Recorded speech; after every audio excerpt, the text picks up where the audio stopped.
Saludos, amigas y amigos, os doy la bienvenida a este vuestro canal. Bueno, pues hoy voy a hablar brevemente, de manera introductoria y sin profundizar excesivamente en el tema, sobre el tema, el matrimonio como herramienta de represión, el matrimonio como instrumento de opresión por parte del Estado, ¿no? Por parte de los poderes públicos, por parte del sistema, como los quieras llamar. Entonces, bueno, eh, en esta breve charla me gustaría compartir mis conclusiones sobre cómo esta institución del matrimonio perjudica el desarrollo íntegro del individuo. Me remito, por ejemplo, al vídeo que hice hace algunas semanas sobre El alma del hombre bajo el socialismo, el libro de Oscar Wilde, en el cual pues el gran escritor irlandés nos hablaba de la importancia del individualismo, realmente tal como él lo entiende, el individualismo en el sentido del desarrollo íntegro de la persona, del individuo. Ese es esa es la auténtica, es el auténtico patrimonio del individuo, del ser humano, de la criatura. Y desde mi punto de vista, el matrimonio como institución perjudica notablemente ese desarrollo íntegro del individuo. Me remito a ese vídeo para que veáis lo que Oscar Wilde decía al respecto, ¿no? Y mis reflexiones personales. E igualmente me remito al vídeo que hice hace algunos años sobre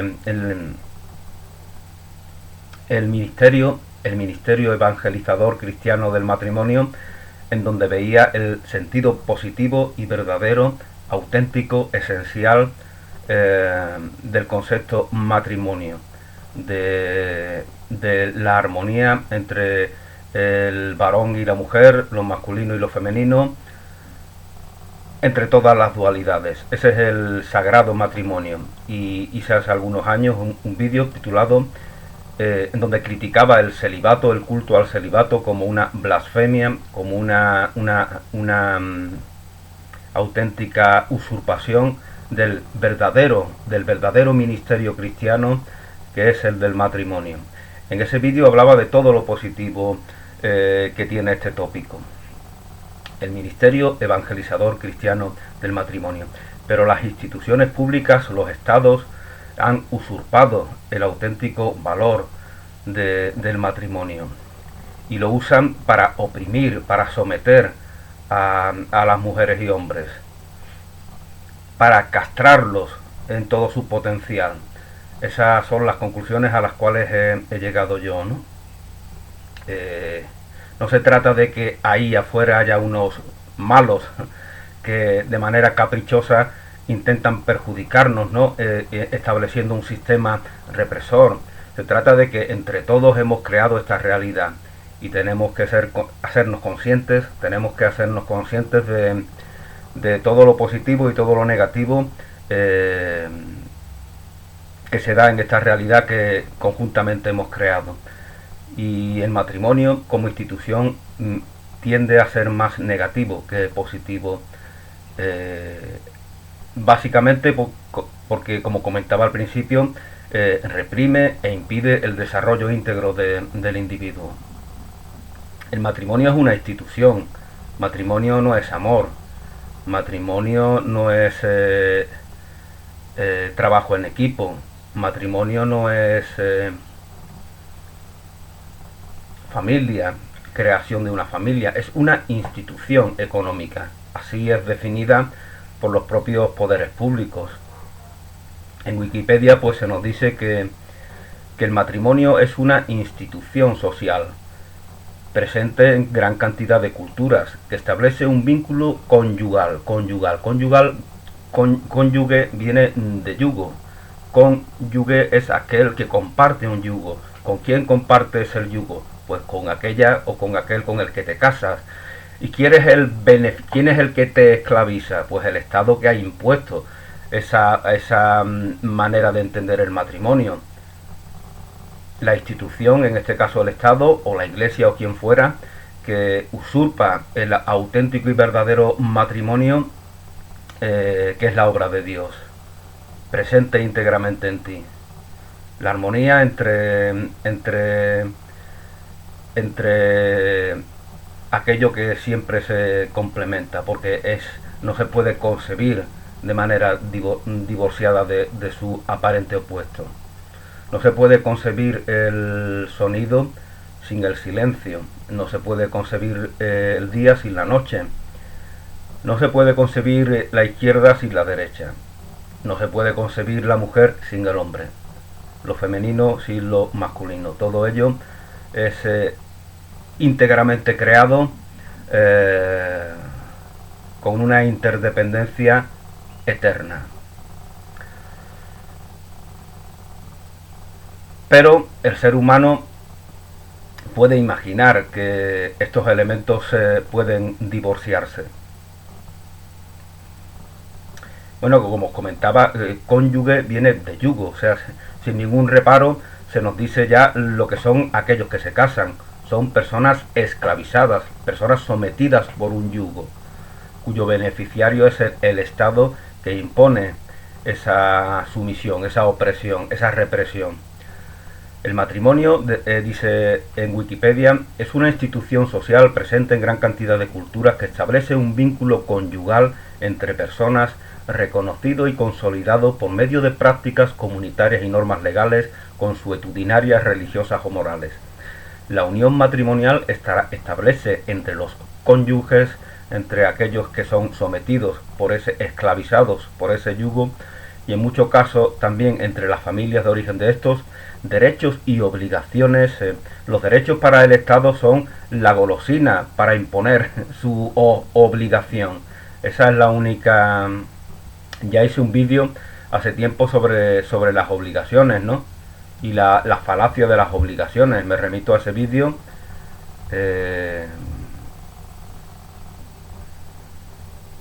Para que veáis a qué me refiero al llamar falacias a las obligaciones, ¿no?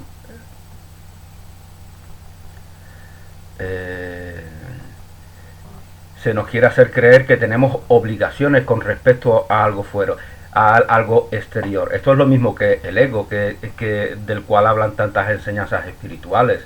De la misma manera que responsabilizamos a algo ajeno a nosotros, para no responsabilizarnos a nosotros mismos, de la misma manera que tenemos ese victimismo, esa dependencia, esa inercia a culpabilizar a los demás, pues de esa misma manera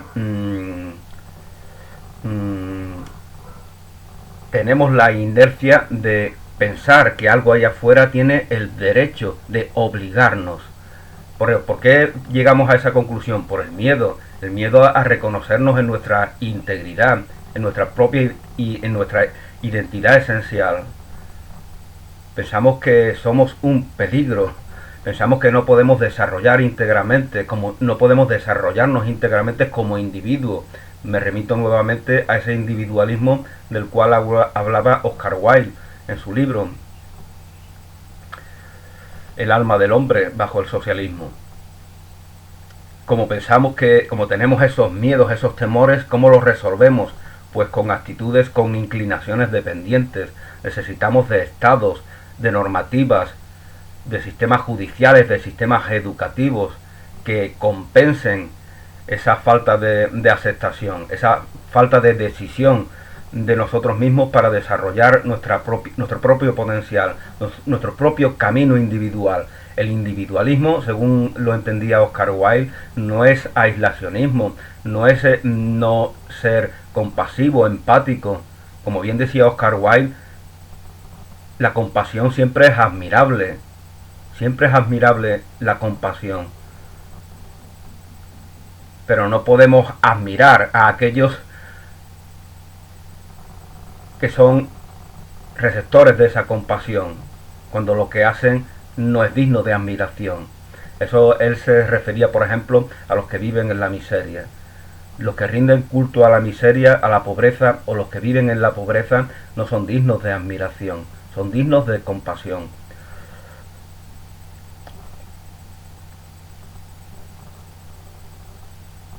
Me gusta mucho el punto de vista de Oscar Wilde porque se ve que es una persona extremadamente humana, extremadamente que no cae en el cinismo, que suele ser el mal de muchos pensadores. Eh, él, Oscar Wilde, cuando llega a sus conclusiones no necesita estigmatizar a nadie, no necesita, no hace unos ataques virulentos, y esa es una gran enseñanza, ¿no? Y esto aplicado a lo que os estoy comentando, no se trata de que combatamos instituciones públicas, el Estado, no se trata de que no reconozcamos que hace una labor positiva en muchos sentidos. ¿Cómo no va a ser así? Evidentemente todo lo que en el mundo se consolida es porque hay algo de positivo en sí. No existe un ministerio de los asesinos, por ejemplo, una conserjería de los violadores, un departamento para los ladrones. ¿Por qué no existen esas cosas? Porque esas cosas todos sabemos que no son positivas. Agredir a nuestros semejantes no es positivo, atentar contra su vida no es positivo, por lo tanto, por ahí no nos pueden engañar. Pero sí nos pueden engañar cuando hablan de justicia, de educación, de igualdad. Sí nos pueden engañar, usurpan el sentido de estos tópicos tan importantes, tan trascendentes, y quieren hacernos creer que esos estados que han cometido los peores crímenes de la historia, matando a millones de niños, por ejemplo, en la Segunda Guerra Mundial, 125.000 niños que mataron, que nunca se les recuerda. En la Guerra Civil Española siempre hablamos de asesinato de tal, ejecución de cual, represión de no sé quién, pero nunca hablan de esos 125.000 niños asesinados por la ineptitud, por la incapacidad de un país atrasado como es este, que se llama España, para vivir en libertad, para vivir en democracia. Nunca nadie pidió disculpas a esos niños asesinados. En las guerras pasan crímenes horribles, miles y miles de violaciones, de represiones, y es curioso cómo se pasa página como si no hubiera pasado nada. Pero ¿quiénes son los responsables de todos esos crímenes? Los estados. Esos estados que imponen esta herramienta de represión llamada matrimonio. Con lo cual ellos no tienen derecho moral ninguno para imponer nada, puesto que son instituciones criminales que oprimen y que perjudican a toda la humanidad globalmente. Entonces, bueno, como os comentaba, como nos decía Wikipedia, el matrimonio es una institución social presente en casi todo el mundo. La unión matrimonial establece entre los cónyuges una serie de derechos y obligaciones que varían considerablemente según las normas que lo regulan en cada sociedad. Fijaos que, por ejemplo, la poligamia, por la cual yo no abogo, está prohibida. Yo no abogo, pero tampoco abogo que se meta en la cárcel a alguien por ser polígamo, ¿no? ¿Qué sentido tiene eso? El único sentido es que hay una intención espuria, retorcida. No quiero que vosotros hagáis las cosas como yo no quiero que la hagáis. Por eso os voy a perseguir si tenéis dos maridos o dos esposas. Pero fijaos que la hipocresía de sociedad en la cual vivimos, en la cual casi todos los hombres tienen más de una compañera, van a prostíbulos, tienen amantes. Esa es la sociedad occidental normalizada, y si alguien critica esto, pues es que es un facha, un retrasado. Pero lo importante es que es una sociedad hipócrita. ¿Por qué no puedes tener dos esposas o dos mujeres cuando el común de las personas vive en la promiscuidad normalizada, ¿no? Lo vemos en esta pornocivilización donde las mafias pornográficas ganan millones con ese contenido al cual acceden diariamente millones de niños, sin que esos estados que nos imponen tantas cosas a las cuales me he referido anteriormente, sin que esos estados hagan nada efectivamente por evitarlo. Estas cosas ponen en evidencia de que el patrón occidental de civilización es hipócrita. De civilización tiene poca. ¿Qué tiene de civilización? Fijaos, por ejemplo, aquí en Europa, ¿quién manda en Europa? ¿Cuál es el país principal de la Unión Europea? Alemania, el país que invadía, el país que mató a millones de judíos, gitanos, el país que comunistas, testigos de Jehová, matando a... Ese es el país que manda aquí. Y vamos a llegar a buen término por ese país que invadía al resto de los países, porque ese país que invadía al resto de los estados europeos, al resto de los países europeos, está ahora dirigiendo el cotarro. ¿Quién se cree eso? Son hipócritas, son instituciones hipócritas con el problema de Siria, con las decenas de miles de refugiados dejados a su suerte, en los cuales, en campamentos donde han pasado cosas horribles, miles de niños que desaparecen. La Unión Europea es una institución hipócrita que alardea de unos derechos humanos que no está dispuesto a cumplirlo verdaderamente.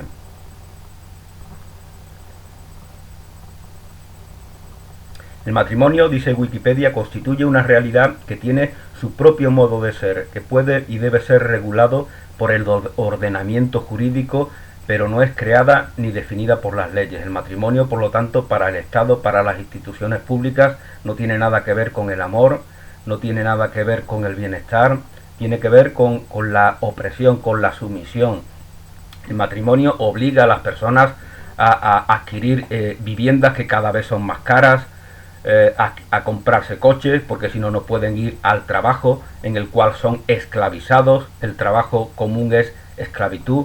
Esto os lo explicaba en el vídeo que hice hace algunos meses, titulado La esclavitud de las mujeres y la de todes, en el cual hablaba un poco sobre el libro de Stuart Mill, sobre que en el que Stuart Mill nos hablaba de la esclavitud en el que viven las mujeres. Fijaos que la mayoría de los textos importantes feministas, que son icónicos para el feminismo, hablan del matrimonio como una institución en la cual las mujeres son esclavas, con lo cual lo que yo estoy diciendo ahora no es ninguna novedad. Simplemente amplía esa esclavitud para los hombres también. ¿Por qué queremos los hombres tener esclavas? Si un hombre tiene un sentido de la dignidad de la persona, ¿para qué quiero yo tener una esclava? Evidentemente. Con lo cual, pero el hombre es esclavizado también. Esos hombres son los que van a hacer esas guerras horribles. Esos hombres son los que van a esos trabajos que ellos mismos presumen de no querer hacer cada día. El Estado es una lacra para el ser humano, para el desarrollo del individuo. No significa que haya que eliminarlos. Claro que hay que eliminarlos, pero en su momento se eliminarán, porque no son instituciones naturales, no son el aroma de las flores del campo, no son las montañas, no son los ríos. Esos ríos a los cuales, por cierto, se les cambia el cauce, y como dicen tantos geólogos hoy en día, esa manipulación del relieve, de la orografía, hace que se den tragedias, terremotos y fenómenos climatológicos que acaban con la vida de muchas personas.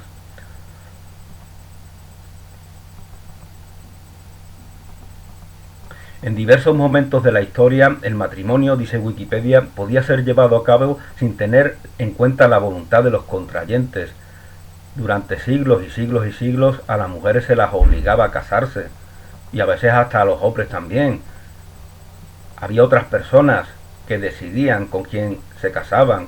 El matrimonio era una manera de especular para ir progresando socialmente, para ganar una posición. No tiene nada que ver con el amor, con los sentimientos, con el deseo de hacer una sociedad mejor, una comunidad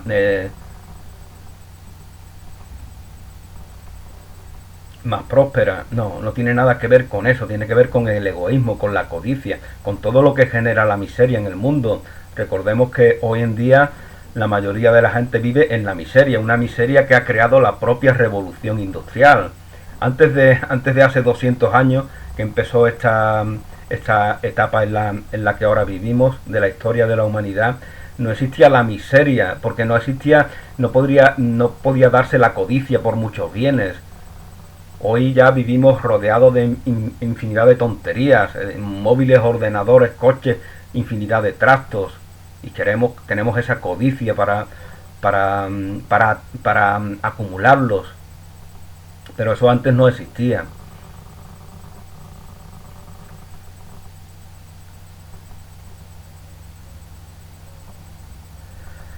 Incluso contra su voluntad por la fuerza, muchas veces legitimando la posesión forzada de las mujeres por parte de los hombres. Había casos en los que mujeres violadas eran obligadas a contraer matrimonio con aquellos que la habían forzado. Y esto pasaba en estas grandes naciones de Occidente también. En los últimos 2 siglos se ha universalizado la exigencia del libre y pleno consentimiento de los contrayentes para contraer matrimonio como uno de los derechos humanos fundamentales. Con respecto al género de los contrayentes, en los últimos años el movimiento LGBT ha obtenido en varios países el reconocimiento del matrimonio legal entre personas del mismo sexo. Bueno, esto es un avance efectivamente en algún sentido, pero fijaos la manera en la cual se quiere implicar a todo tipo de personas, también a los homosexuales, para que sean víctimas de esa represión, como si fuera un derecho, un privilegio. Y efectivamente la gente, los homosexuales, pues están felices, contentos, satisfechos, entusiasmados por poder contraer matrimonio con la persona con la que mantienen una relación. Pero es una manera de controlarlos a ellos también. El matrimonio, tal como yo lo entiendo, no tiene nada que ver con el matrimonio como institución represora, como herramienta de represión por parte del Estado, por parte de las instituciones públicas. No tiene absolutamente nada que ver. Es como el amor que el maltratador dice tener a su pareja, algo así, ¿no? Le pega a su mujer y se excusa en su propio supuesto amor. Pues el Estado mantiene con sus súbditos una relación igual, nos maltrata y dice que nos ama, que desea nuestro bienestar, que trabaja por el bien de la comunidad.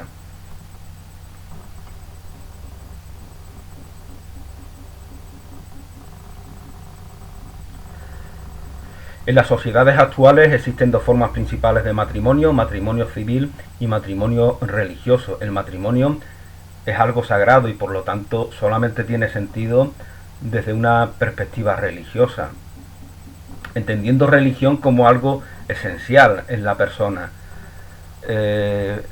Sobre esto, sobre el sentido de la religión y cómo la filosofía occidental lo distorsiona, hablé me parece que fue en el vídeo titulado Europa degradada. Me parece que fue en ese vídeo en el cual os hablaba sobre el verdadero sentido del tópico religión. Religión no es dogmatismo, religión no es abanderar ideas para confrontarnos con aquellos que tienen otras ideas distintas. Eso no es religión. Religión es un elemento que está implícito en la propia condición humana, en la propia naturaleza humana. Entonces en ese vídeo, Europa degradada, os explicaba lo que significaba religión.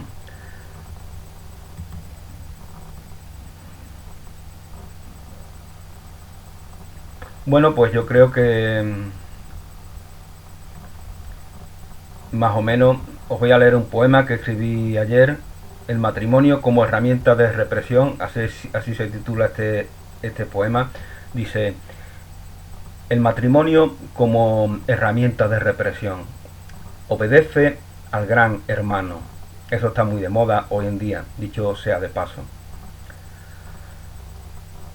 el Gran Hermano se le equipara con la televisión, ¿no? Porque en la novela de George Orwell el Gran Hermano nos veía a través de la televisión, nos controlaba a través de ella. Y ya hice algún vídeo hace algún tiempo sobre este tema de cómo efectivamente esa alegoría de George Orwell se ha cumplido, porque la televisión determina cómo pensamos, cómo nos relacionamos, cómo nos desenvolvemos.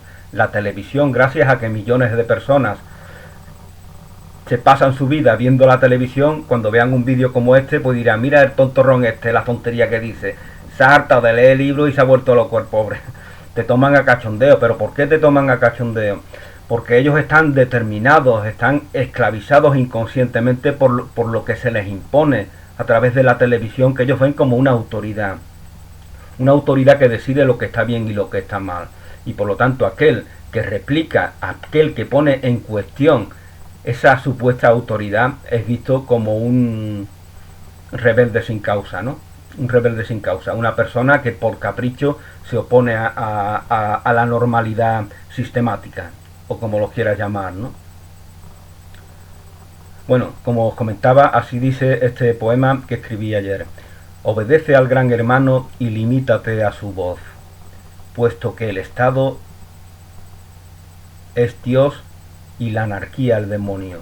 Para los ateos, y el ateísmo es una progresión natural de un falso cristianismo, como ya expliqué en otras ocasiones. El ateísmo, algo propio de la pornocivilización europea, es una progresión natural de un falso cristianismo, de una distorsión del cristianismo.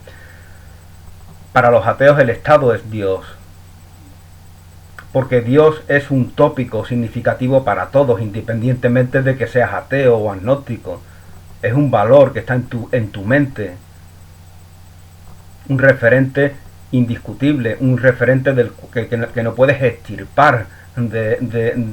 Por lo tanto, cuando no hay fe en el Dios autor de la vida que está en ti, cuando no hay fe en ese Dios, pues hay fe en otros sucedáneos de ese Dios.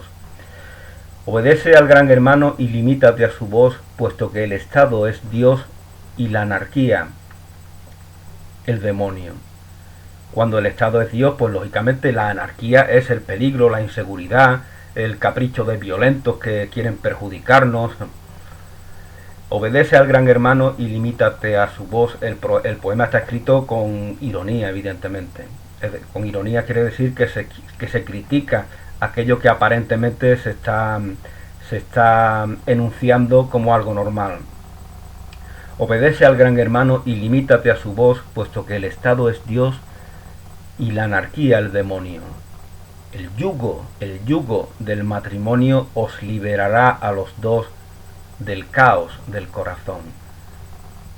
Para estas personas que incondicionales de este yugo que nos impone el Estado y de todos los yugos que nos impone el orden del sistema, el sentimiento, el corazón que te guíe lo esencial en ti es algo peligroso. Lo ven como un caos. ¿Por qué entender al sentimiento como un caos? Al corazón como algo caótico. Porque esa es la manera de darle fuerza al orden que nos viene desde afuera, al orden que imponen los estados, las instituciones privadas, que se convierten en poderes tan fuertes como los propios estados, como ahora estamos viendo. Un poder particular puede callar la voz de un presidente, como hemos visto con Donald Trump, ¿no? No digo que no hayan hecho bien, pero fijaos el poder que tienen. Pueden y esto tiene esto es muy relevante. Instituciones particulares, instituciones privadas tienen un poder que en muchos casos ya no lo tiene el Estado. No se le puede poner puertas al campo, ¿no? Como dice el refranero español. En este mundo virtual